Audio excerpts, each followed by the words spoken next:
Hi, I'm Telfer from Remax Real Estate Central. I'm talking to you today with respect to the telecommunications industry, formerly AGT, which stood for Alberta Government Telephones. AGT was formed in 1907, well over a century from now, when they purchased three separate telephone systems. Premier of the province, Rutherford, called an election, and just prior to the election, he decided to form all those three companies into one, forming the AGT, the Alberta Government Telephone System, which is extremely popular with the electorate. I'm standing in front of the AGT building right now, which was built in 1929, and I'd like to go inside and show you some of the features of the building. The cornerstone for this building was laid in November 4th, 1929, and this was the main exchange building for the Alberta Government Telephones. This is where all the operators took the calls and rerouted them through to directed to the requested parties. Interesting thing about this building is that it's 4 stories high. It was Art Deco building, and at the time they installed the latest state-of-the-art elevators, which weren't seen ever before. Now consider yourself back in the previous century, in 1929, 4-story building was a big thing.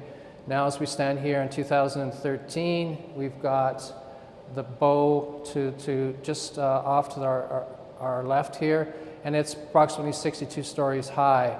So you can see how technology has changed over the days.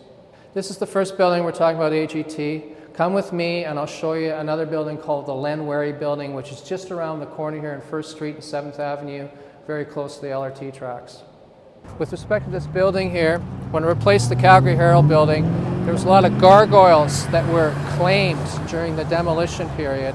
So our next stop is going to be the Glenbow Museum, and I'll show you copies of the gargoyles that are on display there. So come with me and we'll go over there and we'll take a look at them. Here we are, adjacent to the Glenbow Museum. Behind me here are 20 gargoyles that have been saved, preserved, and put up on the wall display. There are many more gargoyles within the confines of the Glenbow Museum. These were commissioned by the Southam family, which published newspapers for the latter part of the last century. This were commissioned in the early 1900s, part of the building here.